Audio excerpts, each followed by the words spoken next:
Puja, puji, dan syukur kita hantarkan kehadirat Allah Rabbul Izzati, Zat yang dari waktu ke waktu kita berada dalam pemeliharaan penjagaannya. Tak sekejap pun ya kita dapat lepas ya dari curahan limpahan nikmat kasih sayangnya. Wabil khusus Allah telah mengaruniakan kepada kita semuanya nikmat iman dan Islam, hidayah dan taufik, yang hanya dengan itulah ya, bukan karena rencana kita, bukan karena kekuatan kita ya, Allah hadirkan kita ya sampai pada hari ke-18 ya dari saum di bulan Ramadan ini. Ini nikmat yang sangat besar dari Allah Subhanahu wa taala, dan kita selalu berharap pada Allah agar kita dapat menyempurnakannya ya, ibadah kita di bulan Ramadan ini. Salawat dan salam semoga senantiasa tercurah limpah pada uswah kita Nabi Muhammad Rasulullah sallallahu alaihi wasallam, pada keluarga, sahabat dan pengikutnya yang setia hingga akhir zaman. Insyaallah pada kesempatan ini seperti yang sudah kita azamkan, kita akan membahas berkaitan dengan nuzulul Al-Quran ya, nuzulul Quran dan bagaimana spirit membumikan Al-Quran ya. Nah, sebelum pada bahasan ini ya, saya sedikit mengajak kita semua untuk berkontemplasi ya, merenung gitu ya, yang berkaitan kalau misalnya ahli kubur sekarang ya, ahli kubur sekarang, mayit-mayit sekarang yang dari kubur diberi kesempatan oleh Allah untuk kembali ke dunia, untuk hidup sebentar ya ke dunia. Kira-kira apa yang mereka minta ya? Bapak-bapak, ibu juga di sini, para pemuda yang dirahmati oleh Allah Subhanahu wa taala ya, majelis pengajian di Maktasin Al-Bunyan ini, kira-kira apa yang diminta mayit ya kalau ia diberi kesempatan untuk hidup sebentar aja kembali ke dunia ini? Apa pengen makan enak gitu ya, masih bukan pengen makan enak gitu ya, atau tiba-tiba pengen ke Paris gitu ya, wow, ataukah pengen ke tadi restoran atau ke tempat yang indah, atau ingin mencoba jabatan yang menjadi presiden gitu ya. Nah, kira-kira apa yang mereka inginkan? Sedekah. Nah, kalau kita lihat di dalam Al-Quran, bisa kita buka di surat Al-Munafiqun ya, ayat ke-10 dan ke-11. Allah Subhanahu wa taala berfirman, wa anfiqu mimma razaqnakum min qabli ayyatiya ahadakumul mautu. Berinfaklah sebelum datang kepada kalian ya, kematian, salah seorang di antara kalian kematian, maka ia akan mengatakan fayaqula rabbi lau akhartani ila ajalin qaribin. Wahai Rabbku, sekiranya saja Engkau berikan waktu kepadaku untuk kembali sebentar saja ya Allah. Untuk apa? Untuk as-shadaqah. Maka ya Allah, aku akan bersedekah ya. Wa akum minas sholihin, dan ya Allah, aku ingin melakukan amalan-amalan soleh. Nah, jadi bukan itu semua, bukan jabatan, harta, bukan makanan ya yang diinginkan mayit kalau dia dihidupkan kembali ke muka bumi. Tapi dia ingin sedekah dan beramal soleh, beribadah kepada Allah Subhanahu wa taala. Tapi itu tentu saja ya, lan yu'akhirullah ya. Allah tidak akan mengakhirkan, nafsan tidak jaa waktu. Jika sudah datang waktunya, tidak bisa diakhirkan ya. Nah, kita anggap saja ya, kita sebagai mayit kan tidak perlu dulu kita mati dulu ya untuk merasakan itu gitu ya. Anggap saja kita wakili saja matinya oleh yang disampaikan oleh Al-Quran tadi ya. Nah, kita rasakan tuh hikmahnya ya. Saat ini kita diberikan kesempatan hidup nih ya. Hidup yang ini sangat diinginkan oleh mayit nih. Kita hidup dan kita berada di waktu yang terbaik ya, dalam bulan yang terbaik. Yang ingat rahimahullah, di bulan ini detik-detiknya berbeda dengan detik-detik di luar bulan Ramadan. Bacaan Al-Quran kita ya di bulan ini, di waktu-waktu bulan Ramadan ini berbeda dengan bacaan-bacaan Al-Quran kita di luar Ramadan.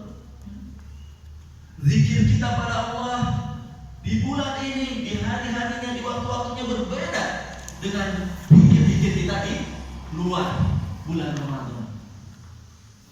Dan juga rahimahullah, ampunan Allah yang selama ini kita dambakan.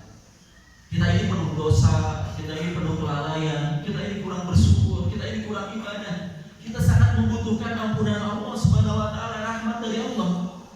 Ampunan dan rahmat Allah datang di waktu-waktu di bulan Ramadan ini berbeda dengan di bulan-bulan yang lainnya.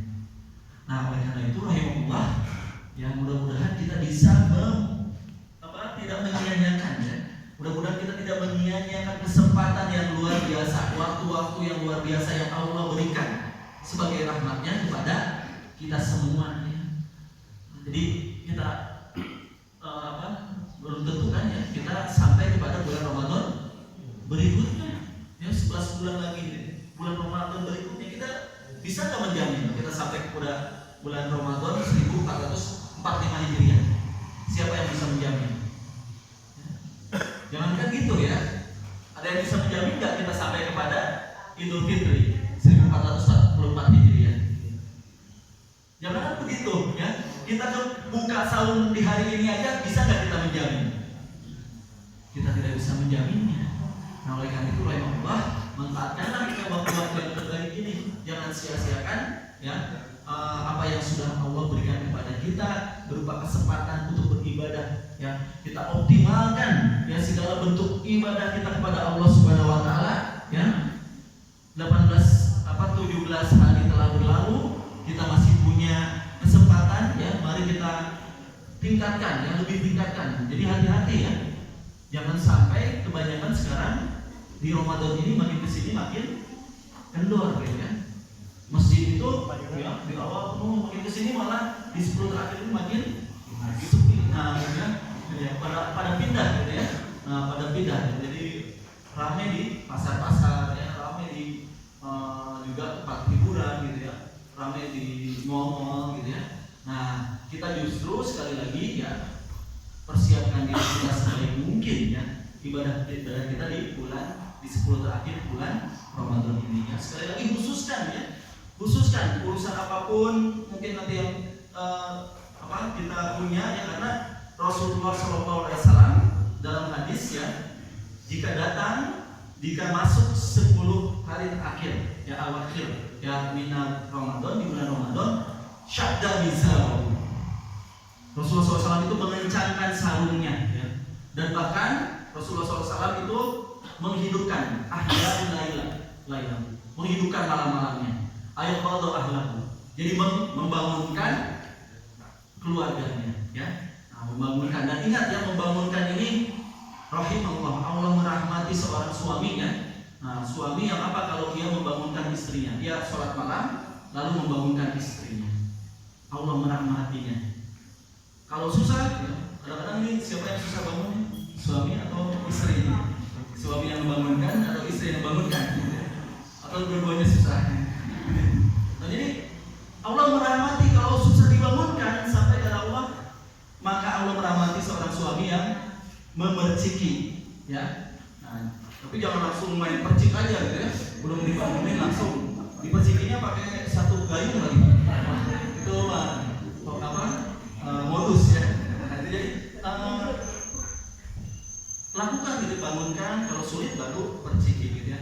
Di situ Allah merahmati. Nah, maka hidupkan malam-malam di bulan Ramadan ini gitu ya. Di 10 hari terakhir bulan Ramadan ini.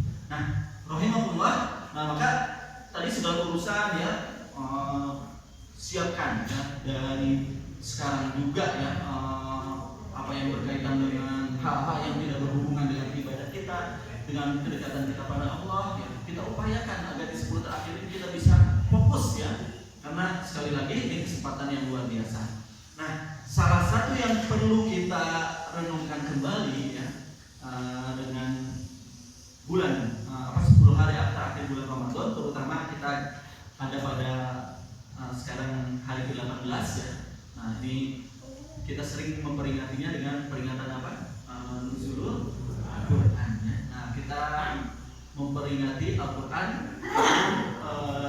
tanggal 17 ya. Padahal kalau kita membaca surat Al-Qadr tadi dibacakan ya, Ustaz Ridwan ya, bahwa disebutkan dalam Al-Quran di surat Al-Qadr, Inna anzalnahu fi lailatul qadar. Sesungguhnya kami menurunkan Al-Quran itu di malam apa? Lailatul Qadar. Kita memperingati Al-Quran tanggal berapa? 17 Ramadan. Ada yang salah nggak ya? Kan Al-Quran diturunkan di malam Lailatul Qadar. Tapi kita memperingati turunnya Al-Quran di tanggal 17 Ramadan. Ada yang salah nggak? Atau biasa-biasa aja? Atau mungkin perilaku pas itu tanggal 17, tanggal 21, 23 mungkin itu. Oh beda. Nah kita lihat ya kenapa ya? Nah kenapa kita memperingati 17 Ramadan? Ya padahal inna anzalnahu fi lailatul qadar.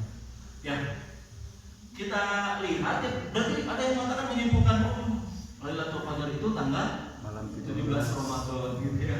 Nah, 17 Ramadan. Ya, ini hikmah ya. Alhamdulillah Allah menjadikan Rasulullah SAW itu dilupakan gitu ya tanggal tepatnya. Berapa? Ya tanggal berapa Lailatul Qadar itu. Coba misalnya kalau ditentukan ya bahwa Lailatul Qadar itu tanggal 27 Ramadan. Kira-kira gimana kita? Ya santai aja. Masih 25, 24 nanti pokoknya saya mah 27 Ramadan aja. Nah mungkin kita akan begitu ini ya, ngejar 27 Ramadannya saja. Nah ini rahasianya. Makanya Rasulullah SAW memerintahkan pada kita taharraw Lailatul Qadar, yaitu carilah Lailatul Qadar itu di witri ya, di yang ganjil-ganjilnya ya di 10 hari terakhir bulan Ramadan. Nah kita lihat kenapa ya, apakah demikian? Nah tidak ya. Jadi kita lihat Al-Quran ini suatu yang mulia dari segala sisinya. Pertama dari sisi kedudukannya sendiri. Al-Quran ini oleh Allah Subhanahu Wa Taala disebutkan wa innahu lakitabun azizun. Ya. Nah, sesungguhnya Al-Quran ini adalah kitab yang mulia. Ya. Nah, bisa dilihat. Oh ini ada katanya. Ada sesi lagi. Ini bisa dibuka. Ada nanti silakan kalau di ini sesi mau bisa lagi ke yang khusus sesi.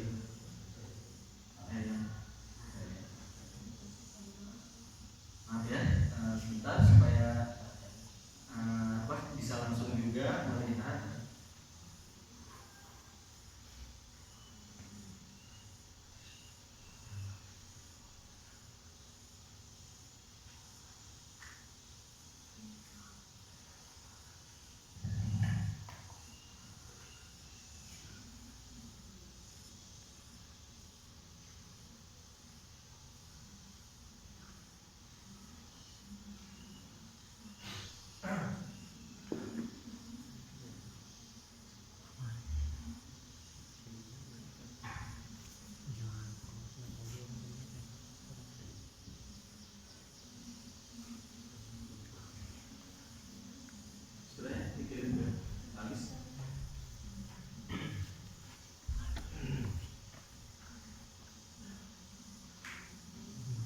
Ya, kita kembali sambil disiapkan. Nah, jadi Al-Quran itu dari segala sisinya mulia. Dari sisi kedudukannya sendiri, ia itu adalah kitabun azizun, kitab yang mulia. La ya'tihil batil min baini yadayhi wala min khalfi. Ini di surat Fussilat ya, ayat 41-42. Nah, jadi Al-Quran ini tidak datang kepadanya kebatilan, baik dari belakang maupun depannya. Nah, dan ia tanzilun ya min hakimin hamid. Al-Quran ini turun dari Allah Subhanahu Wa Taala yang maha bijaksana dan maha terpuji. Nah, jadi kedudukan Al-Quran sendiri dia mulia, gitu ya. Dan kemuliaan Al-Quran ini juga oleh Allah Subhanahu wa Ta'ala, maka dipilihlah juga malaikat yang terbaik, yang terpercaya untuk menyampaikannya kepada manusia. Innahu laqaulu rasulin karim bi quwwatin imdadil arsimaki muta'in tamma amin. Dalam surat apa ini? Surat At-Takwir ya. Nah, surat At-Takwir. Sudut sebelah mana? Pojok sebelah mana? Maaf, saya sebelah kita tahu di mana ya. Nah, ini mungkin para santri yang hafal ya. Nah, jadi